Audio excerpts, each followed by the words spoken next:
Assalamualaikum warahmatullahi wabarakatuh.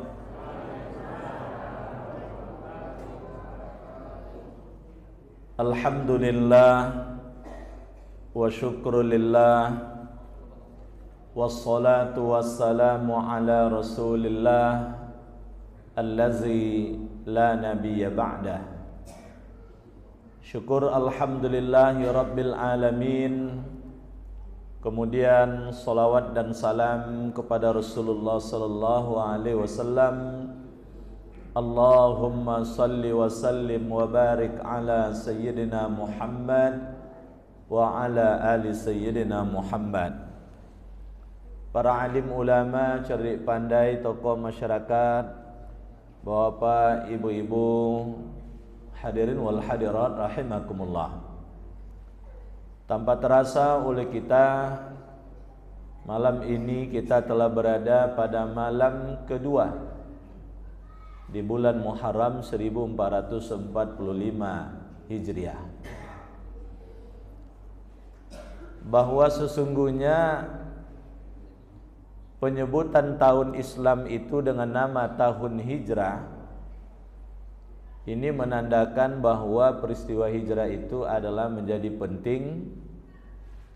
Dan oleh sebab itu malam ini sekalian saya sedikit membuka. Kalau dibuka seluruhnya mungkin tak cukup waktu. Bagaimana sesungguhnya latar belakang terjadinya hijrah itu, lalu kemudian seperti apa perjalanan hijrah, dan apa dilakukan oleh Rasulullah dalam membangun masyarakat di Madinah setelah sampai hijrah ke Madinah tersebut. Bapak Ibu sekalian, di dalam Al-Quran ketika Allah membicarakan tentang hijrah, tidak kurang di 31 ayat Allah membicarakan tentang hijrah itu sendiri. Yang oleh Raghib Al-Isfahani, seorang pakar bahasa Al-Quran, dia simpulkan mengacu kepada 3 makna. Pertama, maknanya adalah berpindah dari satu tempat ke tempat yang lain, atau dalam pengertian syar'inya, hijrah itu adalah berpindah dari satu tempat yang tidak aman dalam menjalankan ajaran agama Islam ke tempat lain yang lebih aman dalam menjalankan ajaran agama Islam. Inilah hijrah fisik yang dilakukan oleh Rasulullah ke negeri Habsyah pada tahun ke-5 kerasulan. Walaupun Rasul tak ikut, tapi sahabat-sahabat melakukan perjalanan hijrah 2 kali ke sana. Lalu yang kedua, walaupun sahabat umat Rasul tak ikut, tapi Rasul yang melakukan, yaitu ke kota Taif. 10 hari Rasul keliling kota Taif itu untuk mendakwakan Islam. Sekiranya disambut, tentu kemudian sahabat-sahabat akan hijrah ke sana. Tapi 10 hari di sana ternyata justru Rasul diarak, diusir, dilempari dengan batu. Baru kemudian Bapak sekalian, masuk tahun ke-14 Rasul kemudian hijrah ke Madinah. Inilah hijrah fisik yang makna pertama. Kedua, makna hijrah yang dibicarakan dalam Al-Quran itu adalah berpindah dari keadaan yang tidak baik ke keadaan yang baik, dari keadaan yang baik ke keadaan yang lebih baik. Inilah mungkin hakikat hijrah yang kita implementasikan dalam kehidupan keseharian kita. Kalau ibu-ibu dulu kurang rasa kasih sayang dan lemah lembut pada suami, berubah bu. Apalagi jumlah wanita sekarang sudah lebih banyak daripada jumlah pria. Logikanya kalau jumlah wanita lebih banyak daripada laki-laki, akan ada wanita yang susah dapat suami. Akan ada wanita yang gelap mata payah. Nanti laki bujang mah numpang sayang jelas laki orang katanya. Bapak sekalian, dia rela dimadu. Tapi tentu ibu tak mau dimadu. Bapak Ibu sekalian, yang ketiga adalah mujahadatun nafs. Hijrah itu konteksnya dibicarakan ada juga dalam Al-Quran itu adalah mujahadatun nafs. memerangi dan mengendalikan nafsu. Inilah yang berperang terus hijrah kita. Kadang kalah kita, lalu kita hijrah. Kadang kemudian menang kita harus kemudian mempertahankan kemenangan tersebut. Nah, Bapak Ibu sekalian, penetapan tahun Islam dengan nama tahun hijrah itu bukan pada masa Rasul. Pada masa Rasul sudah ada penamaan tahun, tapi tidak ada penomoran tahun. Dan penamaan tahun pun silih berganti sesuai dengan peristiwa penting yang terjadi tahun itu. Pada masa Rasul sudah ada penamaan bulan, tapi tidak ada penomoran bulan. Jadi bulan 1 itu kapan belum ada. Yang ada ketika itu ya Muharram, Safar, Rabiul Awal, Rabiul Akhir, Jumadil Awal, Jumadil Akhir, Rajab, Sya'ban, Ramadan, Syawal, Zulqaidah, Zulhijjah. Mana bulan 1, mana bulan 2, mana bulan 3 tidak ada. Yang penting orang tahu sekarang bulan Muharram misalnya. Muharram itu ya bulan pertama atau bulan yang ke-12, dia posisinya tidak ada.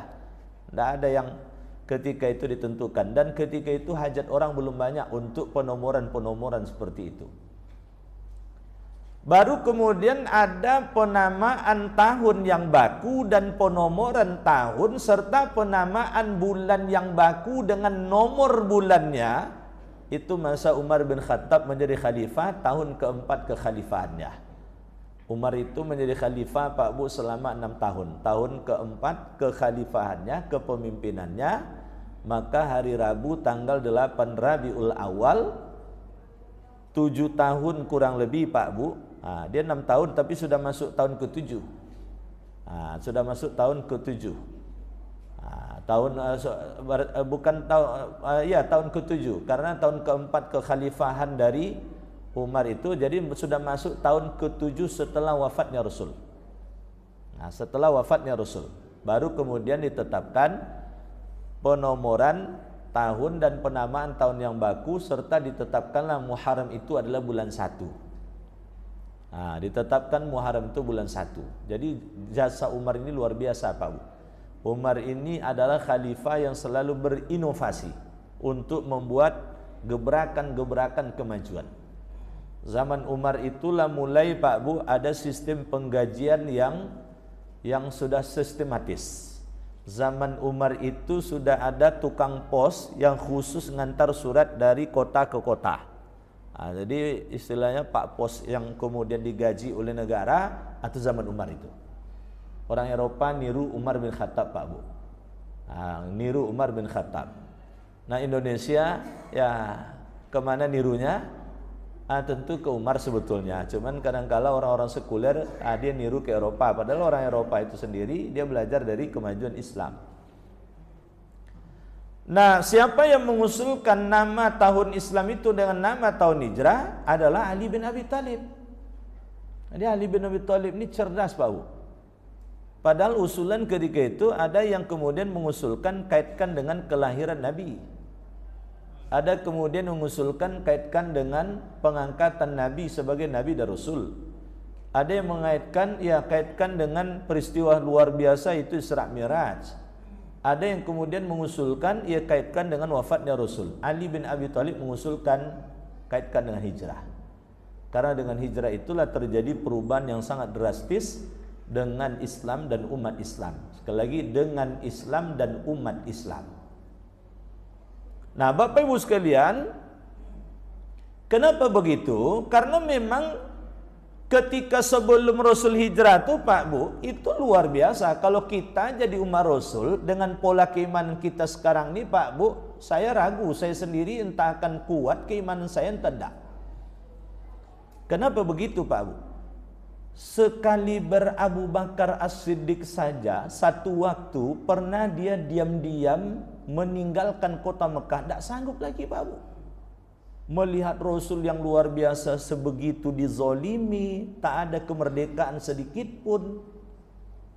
Sehingga diam-diam Abu Bakar meninggalkan Mekah. Dapatlah kemudian ketemu dengan salah seorang penduduk Mekah, lalu kemudian dia ngajak pulang. Walaupun dia tak beragama Islam, dia kemudian yang menjamin, saya yang menjamin keselamatan engkau di Mekah. Pulanglah engkau. Sekali Abu Bakar tuh Pak Bu, apalagi kita. Kalau sempat kita hidup zaman itu Pak Bu, entah seperti apa kita Pak Bu, entah seperti mungkin kita jadi atau pendukungnya Abu Jahal atau Abu Lahab, Allahu a'lam Pak Bu. Nah, karena luar biasa Pak Bu.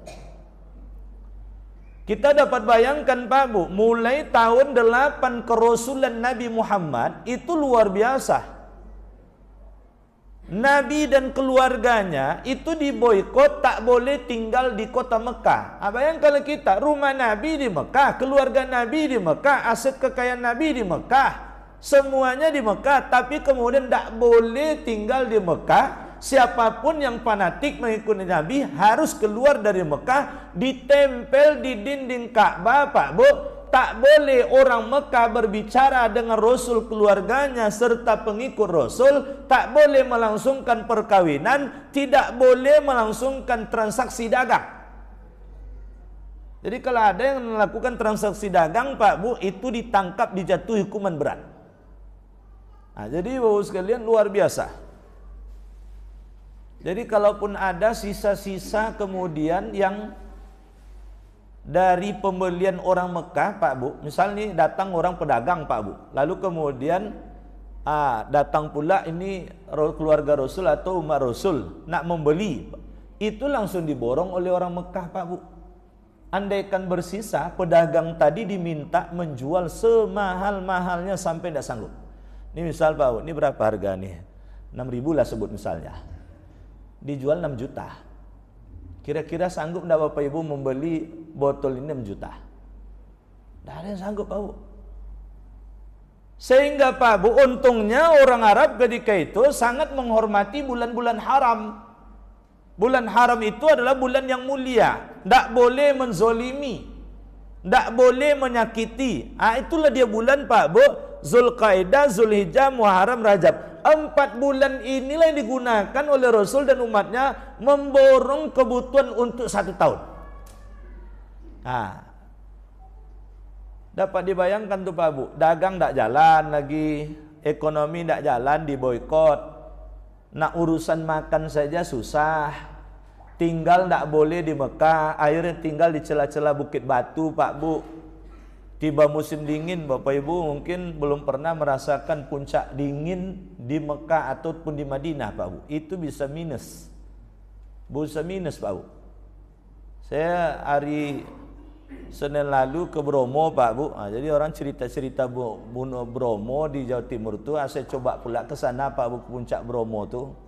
Karena kebetulan kemarin itu saya bawa kafilah musabaqah qiraatul kutub tingkat nasional dari Provinsi Riau. 8 hari kami di sana. Alhamdulillah Riau urutan ke-8 masuk 10 besar nasional. Dan itu pesantren kita yang belakang ini yang banyak menoreh prestasi Pak Bu. 19 anak yang masuk final, 15 dari Munawarah semuanya. Alhamdulillah selamat oleh Munawarah, 1 dapat medali emas. Kalau enggak ranking berapa tuh Pak Bu? Anak Ustaz Roni, Khalid. Saya langsung nonton tuh final itu. Waktu final itu Khalid itu geleng-geleng kepala, yang penguji itu Pak Bu ngangguk-ngangguk. Badan ketek tapi ilmu godang. Badan ketek Pak Bu, macam Ustaz Roni lah ketek-ketek ya kan, tapi ilmunya kan luas gitu. Jadi terbayang oleh saya sebetulnya Masjid Nurul Ikhwan ini kalau cari penceramah yang mengakar ke kitab tidak perlu jauh-jauh sebetulnya, undang aja lah ustaz-ustaz ini. Cuman Buya Busro mau nak melepas ustaz yang guru-guru kitab itu ngajar kitab di sini gitu. Cuman kalau ngajar kitab pula nanti khawatirnya tidak nyambung pula, gaji kita dah terlalu tinggi pula kalau gaji kitab jadinya.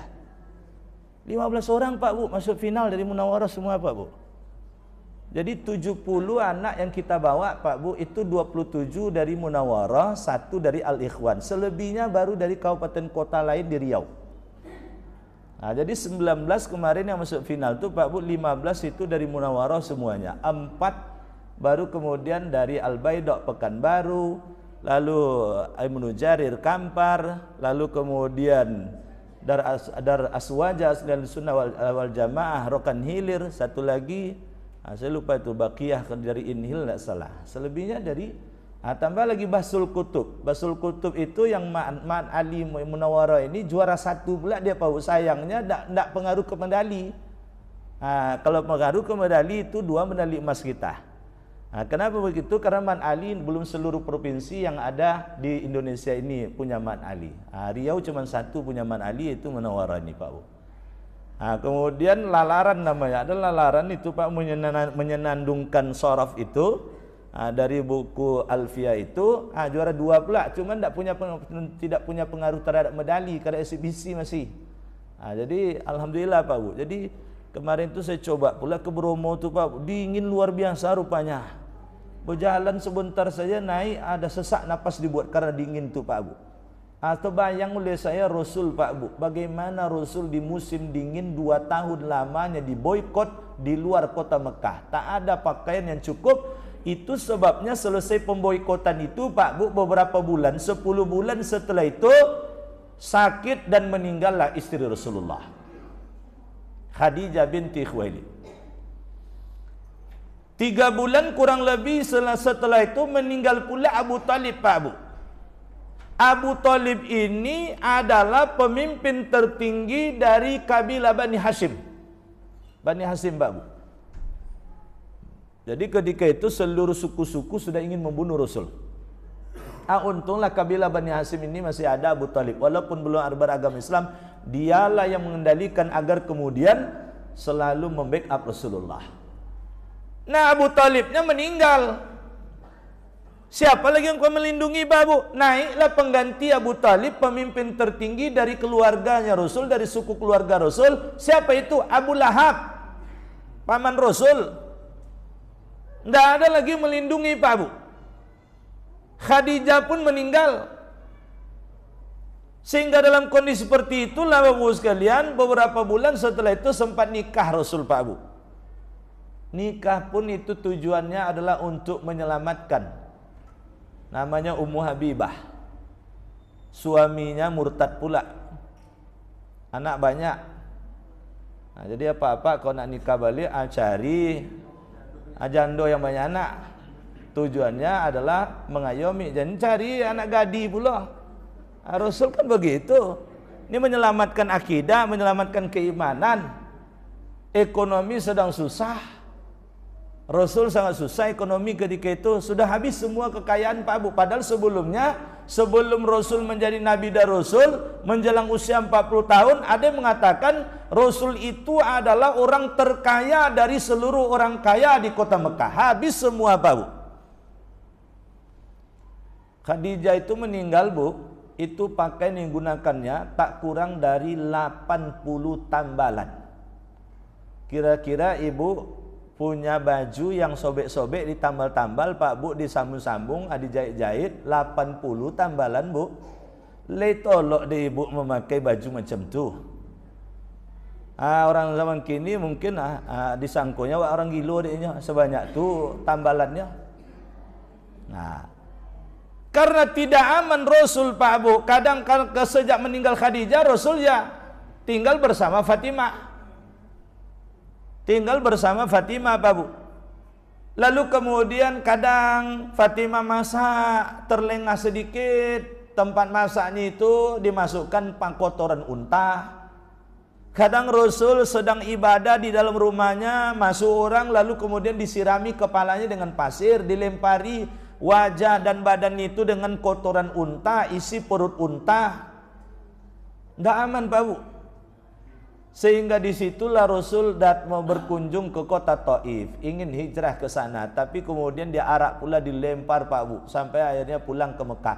Pulang ke Mekah, Bapak Ibu bayangkan saja itu, tidak bisa masuk kota Mekah, tidak bisa Pak Bu. Padahal pulang ke rumah istilahnya tidak bisa, tidak aman Rasul.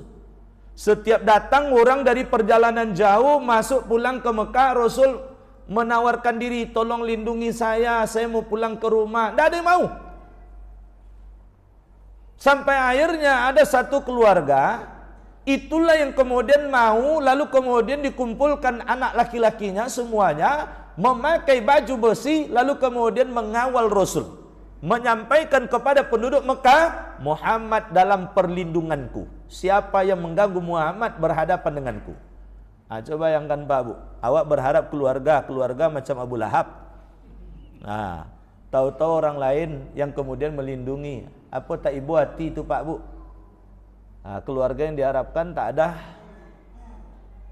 Maka dalam kondisi seperti itu, Rasul memang tidak bisa lagi berdakwah di Mekah. Lalu bagaimana Rasul berdakwah, Pak Bu? Mulailah Rasul berdakwah di luar Mekah. Setiap datang orang dari luar, dari Parsi. Parsi itu ya dari Persia, Pak Bu. Kemudian musim haji, orang tiba musim haji, Rasul nunggu di Mina. Jumpalah, ada kemudian beberapa orang dari penduduk Yasrib, Madinah, berjumpa dengan Rasul di Mina. Nah, di Mina itu Bapak sekalian tepatnya di tempat melontar. Maka ada bai'ah Aqabah. Kalau kita melontar kan ada melontar Jumratul Ula, Jumratul Wusta, Jumratul Aqabah. Jadi 2 tahun berturut-turut Pak Bu. Nah, itulah hebatnya Rasul Pak Bu. Sudah sebegitu luar biasa Pak Bu. Kemerdekaan berpendapat tidak ada lagi. Kemerdekaan untuk secara teritorial untuk tinggal di Mekah tidak ada lagi. Kemerdekaan ekonomi tidak ada lagi. Berbagai penganiayaan, percobaan-percobaan pembunuhan dilakukan oleh orang-orang kota Mekah. Tapi karena Allah belum memerintahkan hijrah, Rasul tidak pindah. Itu bedanya dengan Nabi Yunus. Nabi Yunus Allah pesankan 40 hari berdakwah di satu kaum. Tidak boleh banyak kaum itu Pak Bu. Tidak sampai 100 orang. Ada yang mengatakan 40 orang cuman. Maka selama 40 hari berdakwah di situ. Nabi Yunus sudah berdakwah, ya si di Ceme'eh aja.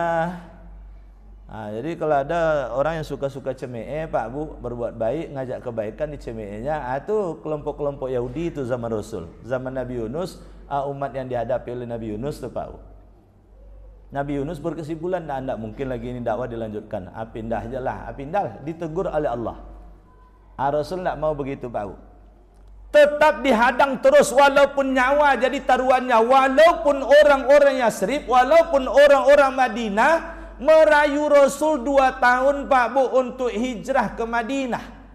Kenapa dirayu Pak Bu? Karena Madinah adalah negeri yang tidak ada pemimpinnya, selalu tidak aman, selalu kemudian kacau. Sementara Rasul itu sendiri bagian dari keluarganya Madinah.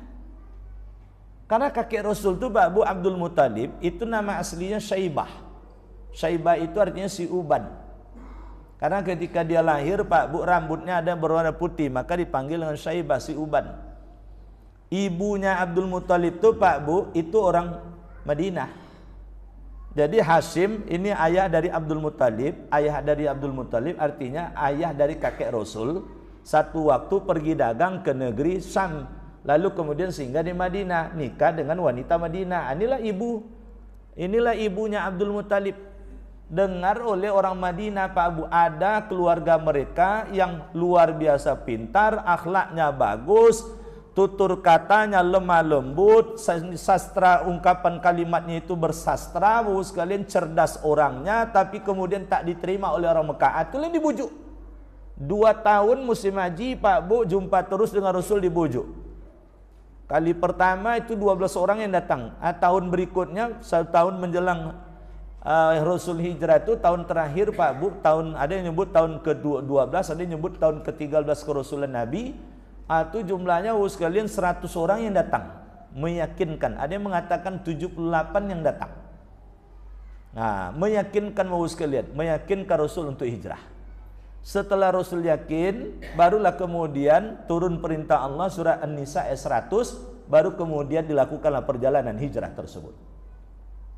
Nah, sementara sisi lain orang Mekah Pak Bu, itu sudah bulat tekadnya ingin membunuh Rasul. Terlebih lagi kemudian tahu oleh mereka makin lama makin menghilang saja umat Rasul. Selidik punya selidik, semuanya tujuannya ke Madinah. Risau mereka bahwa kalau Muhammad sempat pula keluar dari Mekah, bahaya kita nanti. Sempat dia tinggal di Madinah, lalu jadi pemimpin di sana, bisa Mekah ini diserang olehnya. Macam-macam pikirannya Pak Bu. Oleh sebab itu Muhammad tidak boleh keluar, harus kita bunuh di Mekah. Yang termasuk sepakat dalam hal itu Pak Bu adalah Abu Lahab, paman Rasul, pemimpin tertinggi dari sukunya Rasul. Kalau awak punya mamak Pak Bu, kalau di kami di Kampar mamak nama itu Pak Bu. Mamakku berupaya nak membunuh awak. Lah boleh tekad Pak Bu perencanaannya. Kalau sempat dengan kita punya mamak macam tu, aku mamak kurang ajar daripada awak kan dibunuh, dia nyancak bunuhnya dulu. Tentu macam tu Pak Bu. Tentu macam tu Pak Bu. Selesai mamak dulu, inilah tua umurnya, selesainya dulu. Tentu begitu kalau pikiran jahatnya Pak Bu. Sebelumnya selalu dia menzolimi, selalu. Bayang kalau kita Pak Bu, bukan orang lain, Abu Lahab itu sendiri yang selalu kemudian melempari Rasul dengan kotoran unta.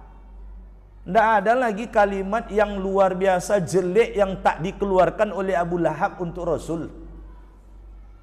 Maka karena Abu Lahab sudah sepakat Pak Bu, semangatlah Pak Bu, ditunjuklah perwakilannya 12 orang Pak Bu untuk mengepung rumah Nabi tanggal 27 Safar. Malam 27 Safar Pak Bu. Maka kemudian semua dibekali dengan pedang. Dibekali dengan pedang, siap 12 orang ini. Pokoknya kalau keluar Nabi malam itu serentak semuanya menebas. Jadi tidak tahu lagi siapa yang menebas kepala Rasul. 12 perwakilan suku tersebut semuanya menebas kepala Rasul. Sehingga tidak ada yang nuntut lagi nanti. Siapa yang akan nuntut? Keluarga Bani Hasyim, pimpinannya Abu Lahab ikut nebas kepala Rasul. Kenapa malam diincar Pak Bu? Supaya orang Mekah tidak ada yang tahu. Sebab kalau tahu tentu ada juga yang kemudian simpati.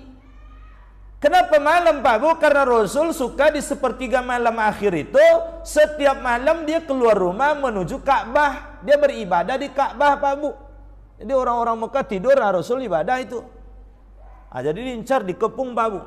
Ditunggu keluar dari rumah. Sebab kalau dibunuh dalam rumah nanti itu satu kejahatan, tapi kalau di luar rumah dianggap itu ya bisa dicari argumentasinya. Tapi Rasul Pak Bu, itulah dalam surah Al-Anfal ayat 30. Dalam surah Al-Anfal ayat 80 itu ada bunyinya wayamkuruna wayamkurullah wallahu khairul makirin. Mereka punya strategi, Allah punya strategi yang lebih hebat. Sebaik-baiknya strategi itu adalah strateginya Allah.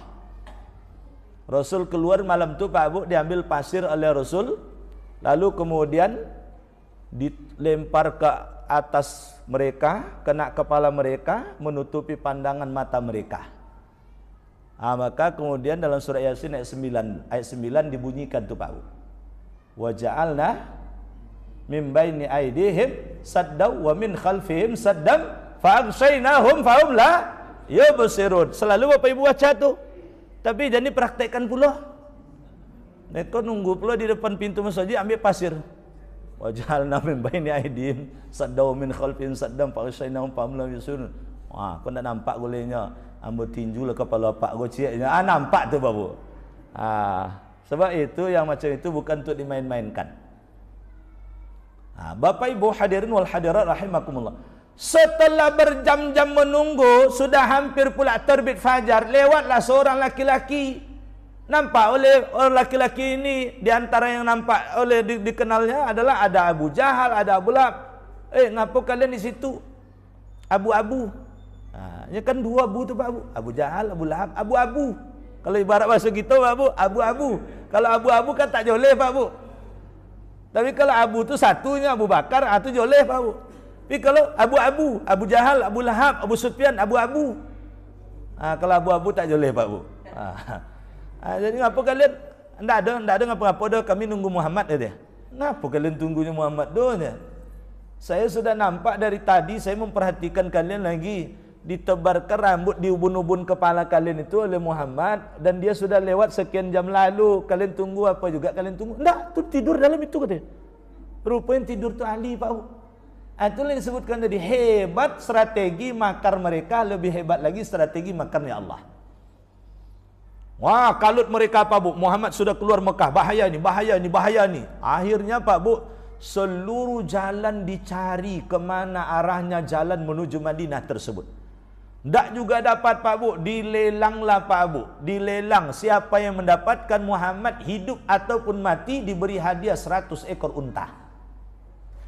Dilelang Pak Bu, apa nama itu? Sayembara. Sayembara, dibuat sayembara. Siapa yang menemukan Muhammad hidup ataupun mati 100 ekor unta. Maka Bapak sekalian, Rasulullah itu dibimbing oleh seorang pakar pemandu perjalanan, diupah oleh Abu Bakar As-Siddiq, namanya Abdullah. Jadi nama Abdullah ketika itu sangat berperan Pak Bu. Ada Abdullah anaknya Abu Bakar, tugasnya setiap malam menyampaikan informasi. Selama 3 malam Rasul berada di Gua Sur. Abdullah lah yang menyampaikan informasi. Lalu putri Abu Bakar membawa bekal makanan. Lalu kemudian dia turun ke Mekah, mengikuti perkembangan informasi, disampaikan terus. Nah, jejak langkahnya ini lalu kemudian itu dihapus dengan digembalakan domba. Macam-macam riwayat Pak Bu. Ada riwayat mengatakan saking berhati-hatinya. Padahal ini kaliber Rasul Pak Bu. Kalau Rasul kan apa yang diingin dapat Pak Bu. Tapi sebagai ikhtiarnya supaya tidak diketahui langkahnya, itu menjinjit dia berjalan. Menjinjit jalan Pak Bu. Jadi kalau ada di film Jackie Chan Pak Bu, itu menjinjit, itu Jackie Chan paling jaraknya agak-agak 10-100 meter. Cuman ini Pak Bu dari Mekah ke Gua Sur. Bapak Ibu kalau ziarah di Mekah, coba lihat itu. Berapa jauh jarak perjalanan tersebut. Maka Rasul tersebut setiap turun dari kendaraannya menjinjit, dia kemudian berjalan. Diupayakan sesedikit mungkin jarinya kemudian menyentuh tanah. Setelah 3 malam Pak Bu, tepatnya pada malam pertama di bulan Rabiul Awal, barulah kemudian perjalanan dilanjutkan menuju Kuba. 8 hari perjalanan sampai pula di negeri Kuba. Sampai di negeri Kuba 4 hari pula Rasul kemudian di sana membangun masjid. Itulah masjid pertama.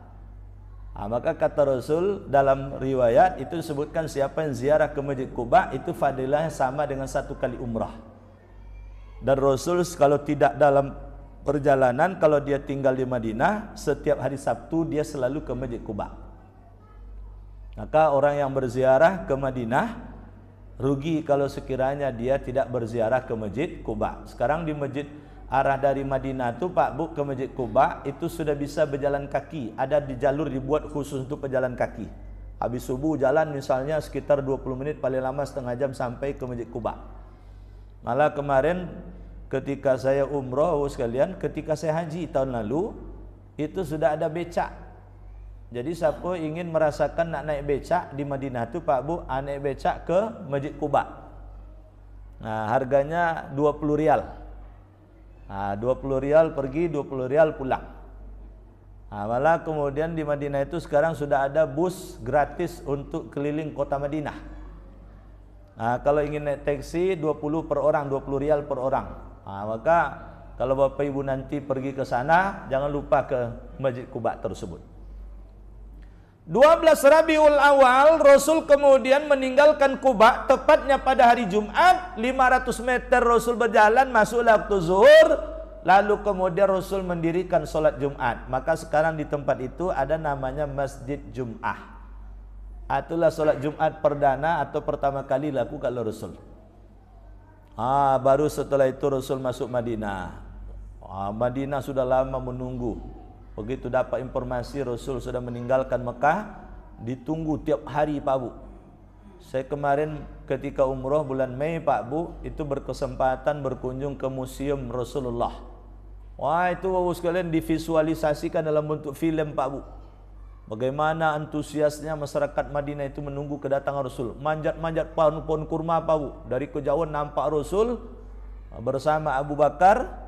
Lalu kemudian luar biasa gembira, saking gembira mereka menyenandungkan Tala'al badru alaina, telah terbit bulan untuk kita.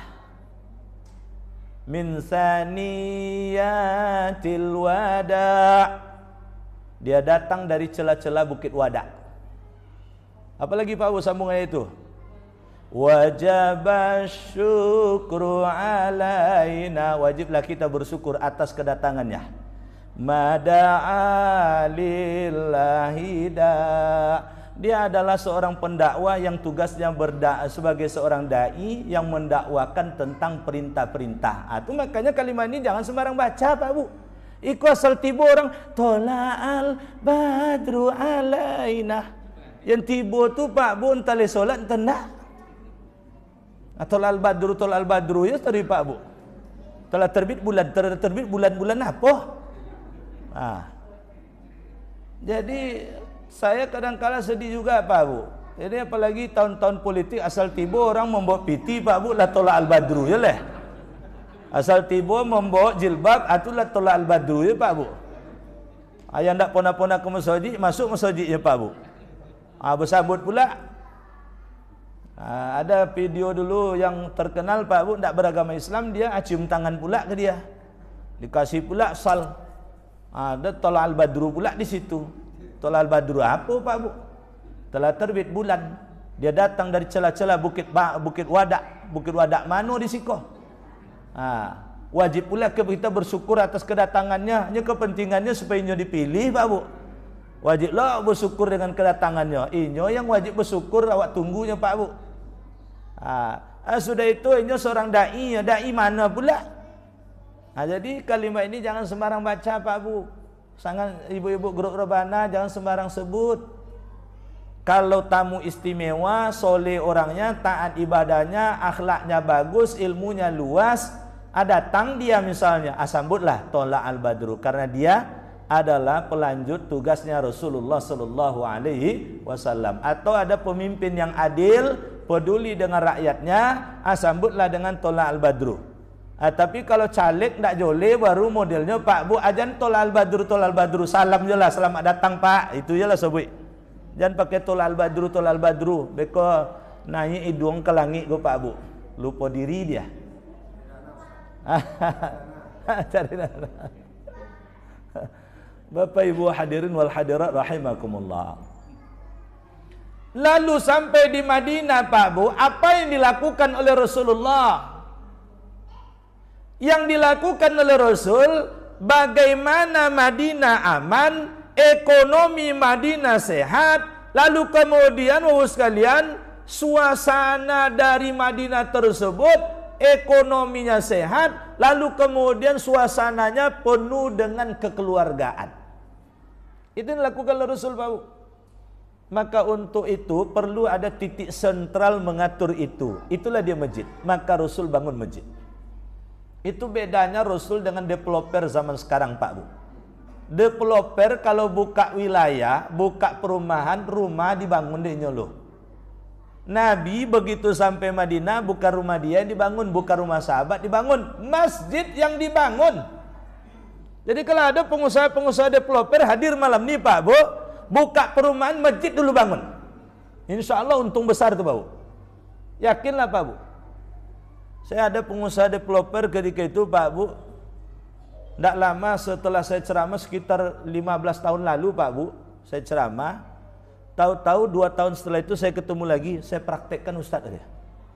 Ternyata harga rumah yang saya jual setelah saya bangun masjid jauh lebih mahal bila dibandingkan sebelumnya ketika saya buka perumahan tapi kemudian saya sisakan tanah untuk pembangunan masjid saja. Banyak untung Pak Bu. Dia bangun masjid Pak Bu, lengkap dengan kaligrafinya, lalu ada imamnya yang digaji olehnya, ada bilalnya. Setelah itu baru Bapak sekalian sambil berjalan dia bangun rumah itu Pak Bu. Tapi duluan selesai masjid. Masjid itu tidak tahu itu entah berapa miliar dia selesaikan pembangunannya. Ternyata rumahnya itu laku terjual mahal semua Pak Bu. Keuntungannya dihitung-hitung Pak Bu, bila disediakan tanah kosong, lalu kemudian komplek itu, perumahan itu warganya yang bangun masjid, entah kapan selesainya, minta sumbangan sana sini, tak selesai-selesai. Ternyata keuntungannya lebih jelas ini. Dan macetnya sangat sedikit bila dibandingkan dengan perumahan yang dibuatnya yang tidak dibangun masjid. Nah maka ekonomi Madinah itu tidak ada macet lagi sejak ada masjid Pak Bu. Sebelumnya macet saja semua ekonomi di situ Pak Bu. Kenapa begitu? Yahudi menguasainya. Maka dengan masjid tersebut Rasul bangun masjid lalu difungsikan sampai 10 fungsi masjid diperankan pada masa Rasul ketika itu. Apa saja kebutuhan masyarakat ada di masjid. Nak ingin ilmu, cari ke masjid. Nak ingin santunan sosial, modal usaha, cari ke masjid. Nak ingin layanan kesehatan, di masjid. Cuma-cuma. Orang yang belum punya rumah, lalu kemudian sementara dia ingin punya rumah, menjelang dapat rumah, tinggal di masjid. Tinggal di masjid Pak Bu. Saya kemarin Pak Bu, rasanya mungkin sepanjang saya berkunjung ke masjid-masjid, sekali itu istimewa masjid saya lihat Pak Bu. Letaknya di Gresik. Itu masjid dibangun oleh seorang pengusaha Pak Bu. Oh, bersih Pak Bu, wangi. Sampai istri saya pun komentar, seumur-umur saya menggunakan mukena di masjid, tidak ada yang sebagus dan sewangi mukena di masjid itu deh. Mukena bukan mukena 50.000 Pak Bu, mukena mahal-mahal. Ya banyak masjid mukena do Pak Bu, tapi yang harga 50.000, 25.000, itu kipas angin terbang langsung Pak Bu. Allahu Akbar, ya kipas angin terbang langsung Pak Bu. Ini mukenanya mahal, mewah Pak Bu. Petugas pengatur sapnya ada, ramah betul orangnya. Setiap bapak masuk ke sholat Jumat saya gitu, silakan Pak, sana Pak, kosong. Oh ramah Pak Bu, macam pelayaran di mall. Luar biasa, masjid mewah. Turun dari masjid semua nak makan. Setiap Jumat ternyata ada Jumat berkah ditanggung oleh seorang, makan gratis. Yang lebih kagetnya saya Pak Bu, karena kita kan tidak tahu Pak Bu. Karena ketika itu waktu Jumat belum masuk, kita musafir, akhirnya kami singgah di kedai nasi makan soto. Situ kan soto Lamongan terkenal. Makan soto situ. Begitu saya nak bayar, karena anggota-anggota saya semua Pak Bu, ada sekitar 10 orang, saya nak bayar. Pak, maaf Pak, katanya. Jumat berkah, katanya. Oh ya, gratis makan Pak Bu. Awak ndak lomak pula Pak Bu, kalau sendiri ya ndak masalah, ini pasukan awak ramai belakang Pak Bu. Aduh, tak enak ini. Saya terima Jumat berkahnya, tapi tolong terima pula sedekah saya. Saya tinggalkan uang. Ndak mau dia nerima. Akhirnya dimasukkan ke kota infak. Jarang-jarang ketemu di Pekanbaru nih Pak Bu. Kedai Jumat berkah gratis. Siapa saja yang datang ke situ makan gratis. Gratis Pak Bu. Aduh, Jumat berkah Pak Bu di beberapa tempat, tapi minumnya yang gratisnya. Makan indak doh. Minum perai. Anak perai nak apa? Anak TS bisa, silakan. Kurangi gula seketek. Bapak Ibu sekalian. Jadi Pak Bu, balik pada kajian kita, Rasul bangun masjid karena seluruh kebutuhan masyarakat terpenuhi lewat masjid. Akhirnya tidak ada tempat yang paling favorit dikunjungi oleh masyarakat kecuali masjid. Maka oleh sebab itu saya menyarankan Pak Bu, bagaimana caranya agar kemudian orang selalu tertarik ke masjid. Itulah yang menjadi tugas kita ke depan. Ekonomi dikondisikan oleh Rasul sesehat mungkin. Bagaimana caranya Pak Bu? Padahal ketika itu tanah-tanah strategis dikuasai oleh Yahudi, sumur-sumur sumber air dikuasai oleh Yahudi. Cara menumbangkannya oleh Rasul bukan diperangi, tidak, karena tidak mungkin diperangi. Rasul dan umatnya ketika itu hanya 1/3 Pak Bu, 2/3 tidak beragama Islam. Tapi dengan menghidupkan ekonomi syariah, pedagang yang paling jujur umat Islam. Lalu orang yang paling dermawan umat Islam. Akhirnya dalam 2 tahun Pak Bu, tumbang dominasi ekonomi Yahudi tersebut. Bagaimana cara menumbangkannya? Lewat zakat dan wakaf. Infak sedekah sudah jelas Pak Bu. Wakaf Pak Bu luar biasa. Sehingga ada yang mewakafkan kebun kurma, ada yang mewakafkan kuda, ada yang mewakafkan unta, ada yang mewakafkan baju besi, ada yang mewakafkan senjata, ada yang mewakafkan uang emasnya, ada uang peraknya dan sebagainya. Nah, oleh sebab itu Pak Bu, tentu kemandirian ekonomi ini pula lah kemudian yang harus kita berkaca dari keberhasilan Rasul. Mohon maaf Pak Bu, 90% kekayaan Indonesia sekarang dikuasai oleh 10% orang Indonesia. Siapa yang 10% itu? Rata-rata tidak beragama Islam. Jadi mirip seperti masa Rasul. Jadi bukan dimusuhi orang itu Pak Bu, tapi hidupkan sistem ekonomi syariah. Jadilah kalau pedagang-pedagang yang jujur, jadilah orang yang jujur dalam berusaha bekerja. Lalu setiap dapat rezeki selalulah berbagi dengan sesama. Prioritaskan untuk menghidupkan ekonomi umat Islam. Belanjalah mulai sekarang di tempat-tempat orang Islam. Kalau di tempat orang Islam, minimal dia ke masjid, insya Allah nyumbang ke masjid. Tiba tahunnya bayar zakat, dia bayar zakat. Tiba kebutuhan masjid, dia akan berwakaf. Ini Pak Bu, tabel sebelah kiri saya ini tidak akan kosong ini.